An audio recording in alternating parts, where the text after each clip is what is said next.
What if I told you that most Americans are completely wrong about where they sit on the wealth ladder? Not slightly off, completely wrong. In fact, a huge chunk of people who call themselves middle class are either above or below that mark by a country mile. And the data? It doesn't lie. According to the Federal Reserve's Survey of Consumer Finances, the most comprehensive look at American household wealth we have, the median net worth in the US sits at roughly $193,000. Sounds decent, right? Well, hold that thought, because by the time we break this down level by level, you might find that everything you assumed about your financial standing needs a serious second look. Before we jump in, let's get one thing straight. We're talking about net worth, not income. These are two very different animals, and mixing them up is where most people go wrong. Your income is what flows in each month. Your net worth is what you'd actually be left with if you sold everything you own. Your home, your car, your retirement account, your savings, and paid off every single debt you owe, from your mortgage to your credit card balance to those student loans you've been quietly ignoring. What's left after all that? That's your net worth. And that number, more than your salary, tells the real story of your financial life. Now, all the numbers you're about to hear come from the Federal Reserve's Survey of Consumer Finances, adjusted to 2026 figures. This isn't some random internet poll. This is the gold standard of household wealth data in the United States, collected every 3 years directly from American families. So let's get into it, starting at the very bottom of the ladder. The bottom 25%, when the numbers are painfully honest. Here's a number that might stop you in your tracks. If your household net worth is below about $23,000, you're in the bottom 25% of all American households. And before you assume this means rock bottom poverty, it's more complicated than that. Some people in this group have jobs. Some even have decent paying jobs, but they're also carrying heavy debt, student loans, car payments, medical bills, and their assets simply haven't caught up yet. Think of it like trying to fill a bathtub with the drain wide open. Money comes in, but it flows right back out before it has a chance to build up. There's often a small savings balance or an older vehicle in this group's name, but once you subtract what's owed, the net result is close to zero, or in many cases, it's actually negative. The bottom 10% of households in America have a net worth of just $1. Some owe more than they own, full stop. Now, here's something worth understanding before you judge this group, or before you panic if you're in it. Age plays a massive role here. According to Fidelity's analysis of Federal Reserve data, the median net worth for households under 35 is just $39,000. A 24-year-old fresh out of college with $30,000 in student loans and a used Honda isn't in financial crisis, they're just at the starting line. But from a pure net worth standpoint, they sit in the lower tier. The important question is always, which direction are they heading? The 25th to 50th percentile, the lower middle class reality. Let's move up the ladder. If your household net worth falls somewhere between $23,000 and $193,000, you're in what we'd call the lower middle class, sitting between the 25th and 50th percentile of all American households. And this is where things get really interesting. Most people in this bracket feel financially okay. They own a home or they're working towards one. They've got something in a 401k. They're not drowning. But here's what you need to know. The vast majority of that net worth is locked up in home equity. It's not sitting in a brokerage account ready to be deployed. It's not generating passive income. It's the walls around you. What if I told you that being asset rich and cash poor at the same time is one of the most common financial traps in America? You could have $150,000 in home equity on paper, but if your car breaks down and you need $4,000 tomorrow, that equity doesn't help you one bit without taking on new debt or refinancing.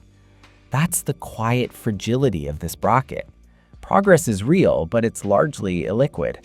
The Federal Reserve data shows that from 2016 to 2022, the median U.S. household net worth rose by 61%, jumping from $120,000 to $193,000.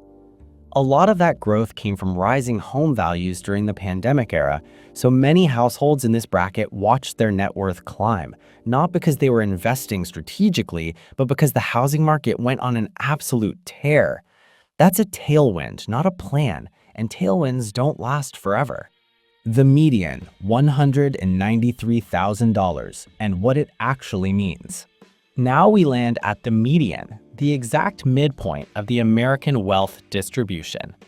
Half of all U.S. households have a net worth above $193,000, and half have less. This is your benchmark.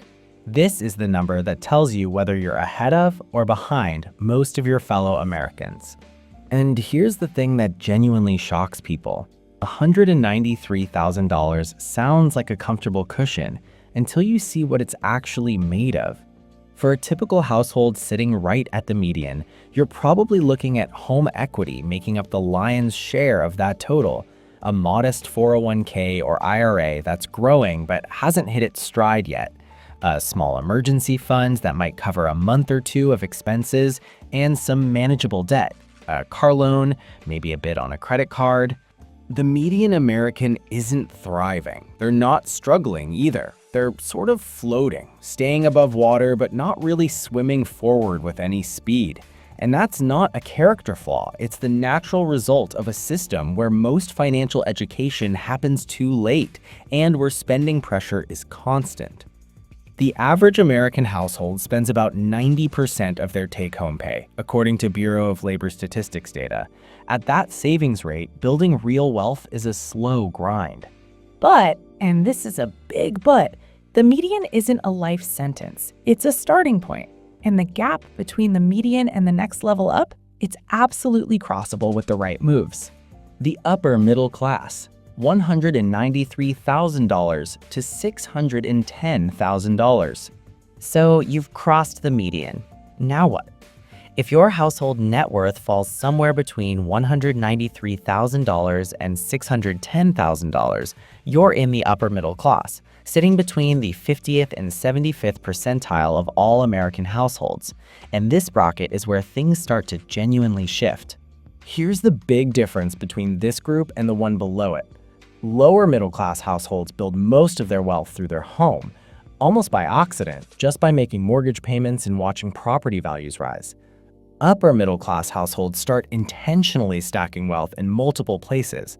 Yes, there's still home equity, and it's probably still the single largest chunk, but retirement accounts are more established now. There might be a taxable brokerage account with index funds, maybe a rental property. The financial picture starts to look less like one big pile of bricks and more like a diversified portfolio.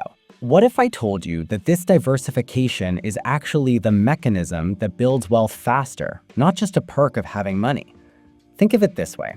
A home is like a slow cooker. It builds value over time, but you can't touch it without a major hassle. Investments in a brokerage account are more like a stovetop, faster, more flexible, and you can turn the heat up when the opportunity is right. Upper middle class households are starting to use both burners at once. Now, debt still exists in this bracket. Mortgages, car loans, maybe some leftover student debt. But the relationship with debt becomes more intentional here. Instead of borrowing just to get by, households at this level start thinking about strategic debt, low-interest loans that free up cash to invest elsewhere. That shift in mindset is actually one of the defining characteristics of this group, and it's what separates slow climbers from fast movers. The 75th to 90th percentile, upper class territory. Now we move into a bracket most people consider genuinely wealthy. If your household net worth is somewhere between $610,000 and $1.72 million, you're in the top 10 to 25% of all American households.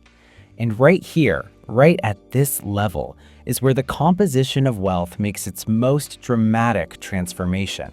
Below this bracket, home equity tends to be the dominant asset, but somewhere around the $700,000 to $800,000 mark, the balance tips. Investments, stocks, retirement accounts, business equity, real estate beyond the primary home, start to outweigh home equity as the primary driver of net worth. That's not a small detail. That's actually everything. Because unlike home equity, investment assets generate income without you having to sell anything. Dividends hit your account. Rental checks come in. Business profits compound. Wealth starts doing work that you're not consciously doing. According to the Richmond Fed's analysis of household portfolio data, upper wealth households hold a far greater share of their assets in financial instruments compared to middle-tier households, who are disproportionately concentrated in primary residence equity. In plain English, the further up the ladder you go, the less your home matters as a percentage of what you're worth, and the more your money matters.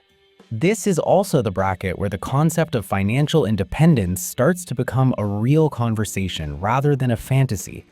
A household with $1.2 million in diversified investments, generating even a conservative 4% annual return, is pulling in roughly $48,000 a year in passive income. That's not retirement necessarily, but it's a serious cushion. It's options, and options are what real wealth actually buys you. The top 10%, $1.72 million and above. Here we are, the top of the ladder that most Americans never reach. To crack the top 10% of US households by net worth, you need a minimum of roughly $1.72 million, according to Federal Reserve Survey of Consumer Finances data, adjusted to 2026. And at this level, the financial world works by a completely different set of rules.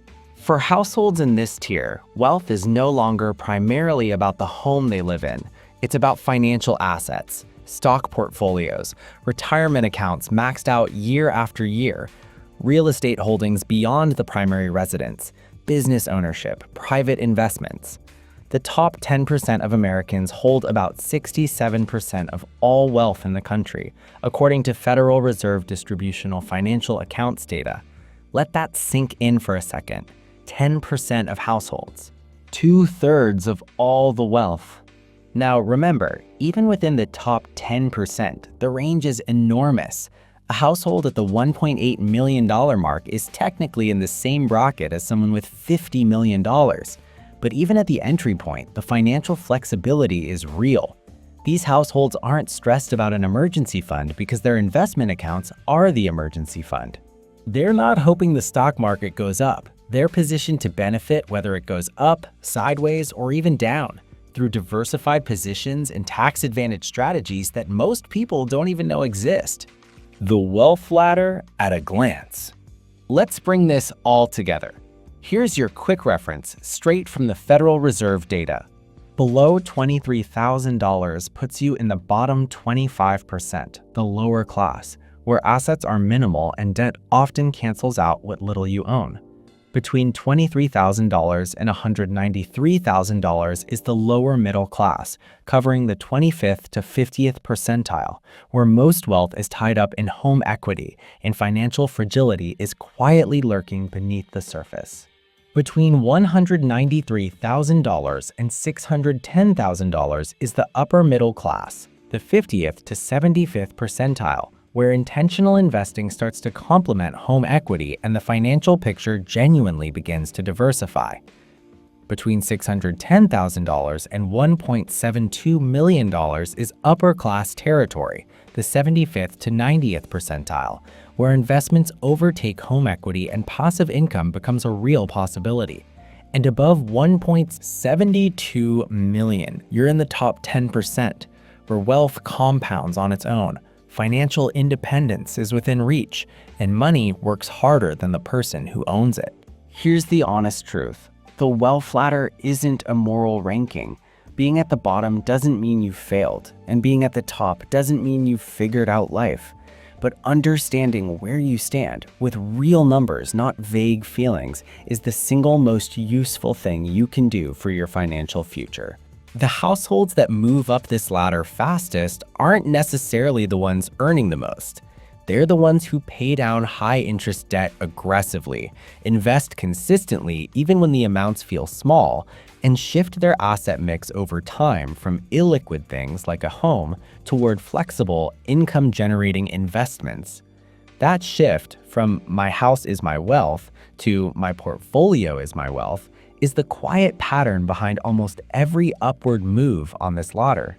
So wherever you are today, treat it as a coordinate on a map, not a destination. The Federal Reserve surveys a new generation of households every 3 years, and every single time, the data shows the same thing. The people who move up don't do it by luck. They do it by being deliberate, consistent, and just a little bit more patient than everyone else. And honestly, that's actually great news, because all three of those things are completely within your control.